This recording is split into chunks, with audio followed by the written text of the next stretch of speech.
Eh bien, bonjour. Voilà, je m'appelle Jean-Pierre Conil, je suis prof en STI 2D, en Cine, spécialité Cine. Alors, j'ai une chaîne YouTube, c'est Pastèque.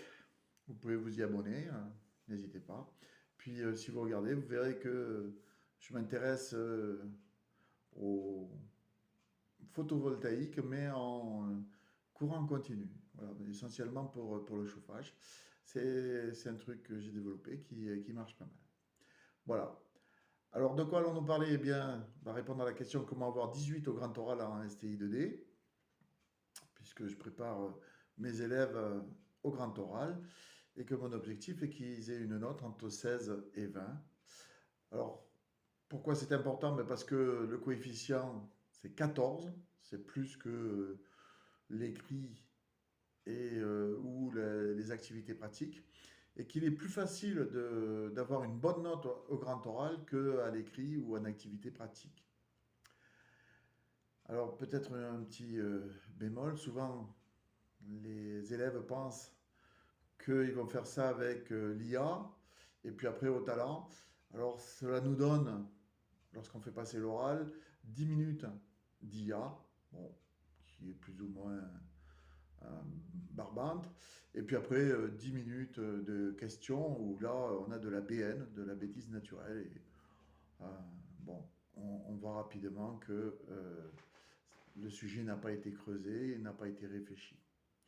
Voilà, donc euh, le but de, de cette vidéo, c'est de vous montrer comment faire de façon pratique pour améliorer. Alors, à qui elle s'adresse? Elle s'adresse aux élèves, bien sûr, mais aussi aux collègues, aux professeurs qui veulent préparer leurs élèves. Alors, comment est-ce que personnellement j'ai fait cette année? Euh, alors, j'ai commencé par visionner avec les élèves un film, c'est Le Brio, un film très très intéressant sur l'art oratoire, l'art de convaincre, même si c'est pas notre cas. C'est basé sur un livre de Schopenhauer, l'art de toujours avoir raison. Hein. Euh, Schopenhauer avait ça quand il était jeune, il avait de l'humour, même si c'était un peu un humour noir. Donc après avoir vu ce film, les élèves devraient répondre à trois questions. La première, c'était quelle est la scène qu'ils avaient le plus aimée. La deuxième, c'était pourquoi il avait aimé.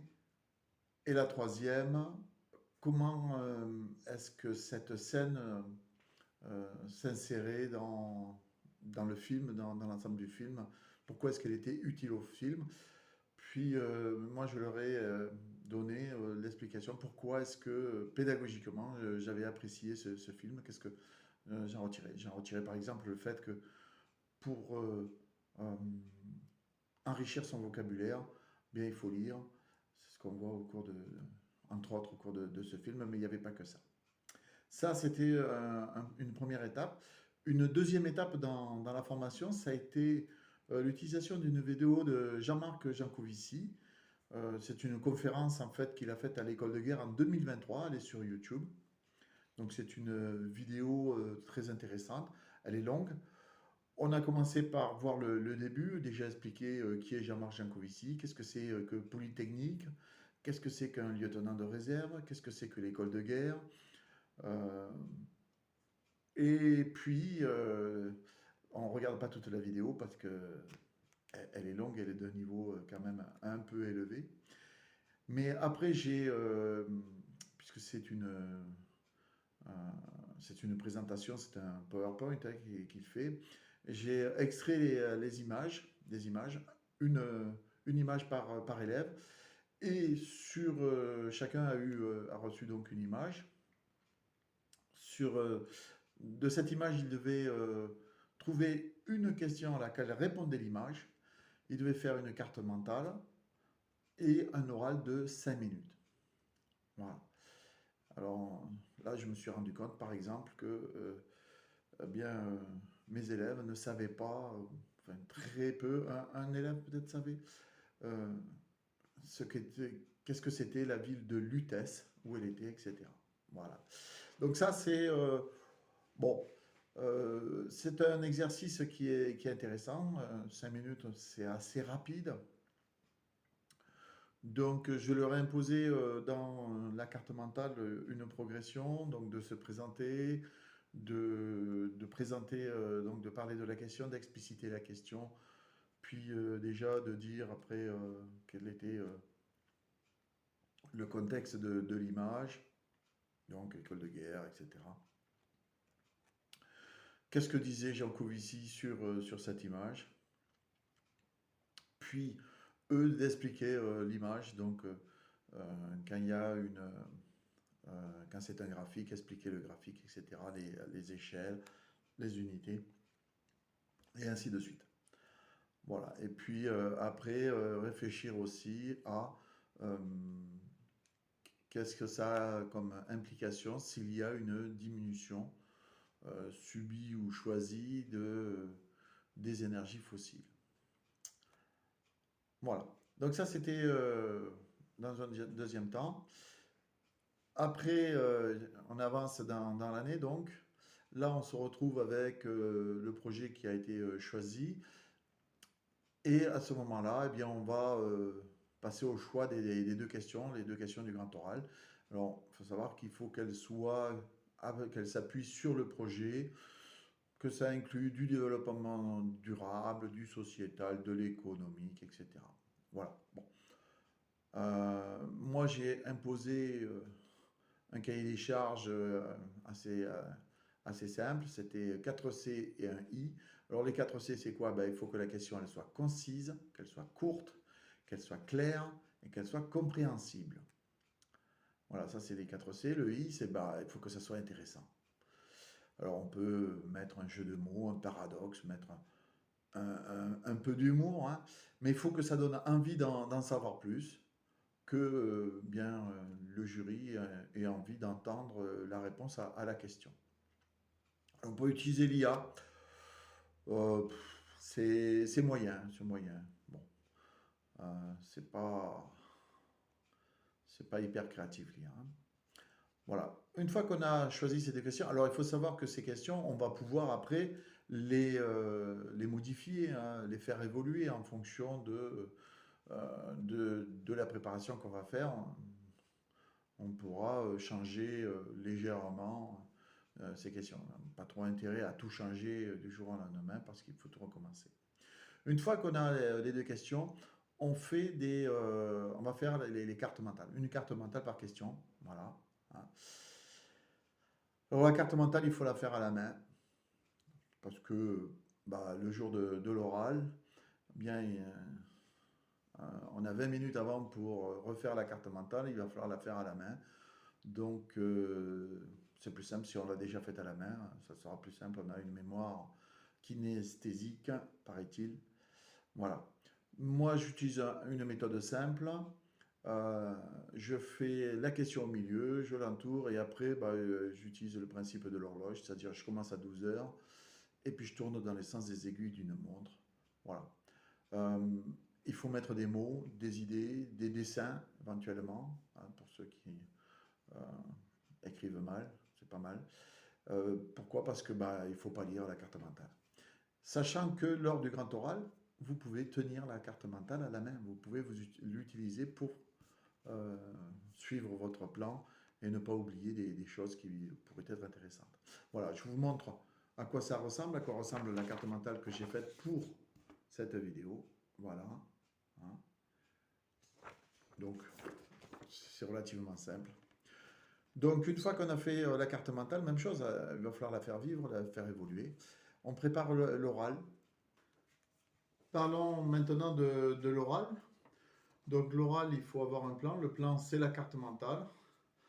Alors, dans la carte mentale, on commence par la partie personnelle. Pourquoi? Parce que ça permet de faire baisser le stress. On parle de quelque chose qu'on connaît, on parle de soi, de nos centres d'intérêt, de nos spécificités. Il faut voir aussi qu'au début de l'oral, en général, les examinateurs vont être en train d'écrire euh, sur des feuilles, donc ils ne sont pas forcément à vous regarder. Euh, c'est normal, parce qu'il y a quand même un certain nombre de papiers à établir. Et donc, il faut faire ça pendant l'oral. Mais lorsque vous allez attaquer la question, puisque après avoir parlé de vous, vous allez parler de la question, expliquer les termes, euh, expliquer les enjeux, le contexte, euh, les limites que vous allez donner à votre thème. Là, il faudra regarder les examinateurs, essayer d'établir un contact visuel, voir s'ils vous comprennent, si vous suivent, ou s'ils froncent les sourcils, etc. Voilà, ça c'est un moment important. Après, vous allez parler du pour, du contre, des avantages, des inconvénients. Ne prenez pas parti, restez neutre. Il n'y a rien de plus horripilant que quelqu'un qui nous fait la morale, qui dit voilà, il faut trier ses déchets, alors que bien souvent, son empreinte carbone est beaucoup plus élevée que la nôtre.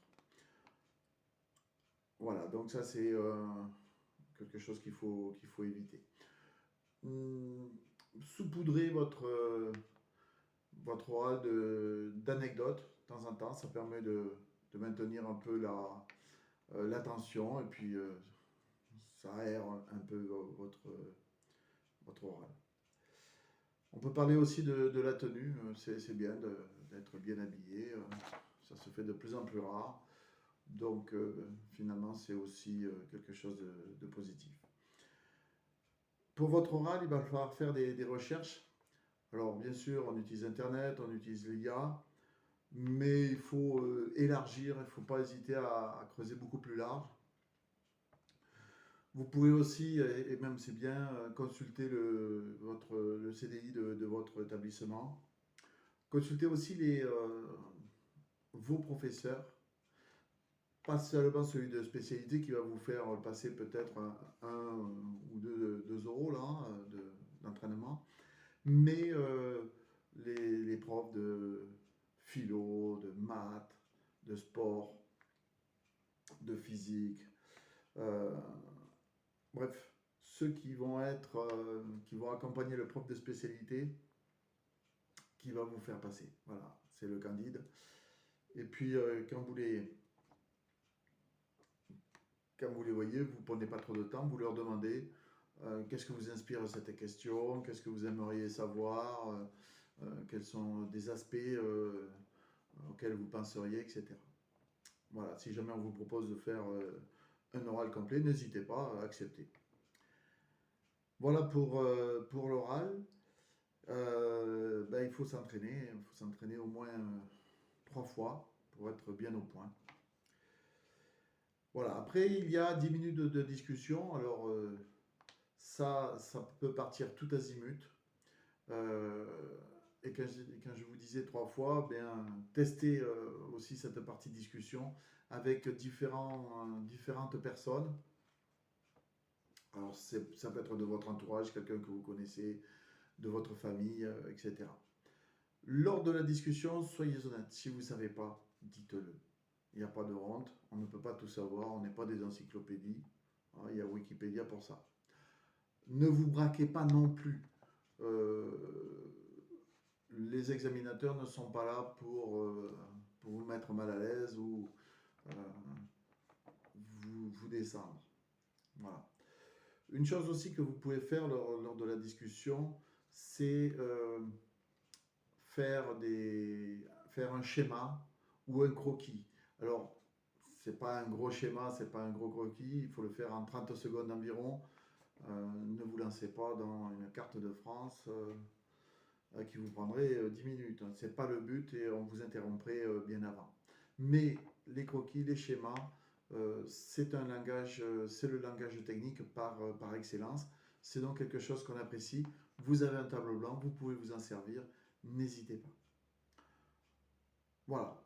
Donc après, il faut s'entraîner, répéter, améliorer, rechercher. euh, Faites votre carte mentale, améliorez-la. Le jour où vous allez passer, vous serez à l'aise, vous n'aurez pas de problème. Vous saurez quoi dire, vous aurez des choses à dire, des choses intéressantes. et le jury vous mettra une bonne note. Voilà, bon courage et bonne oral.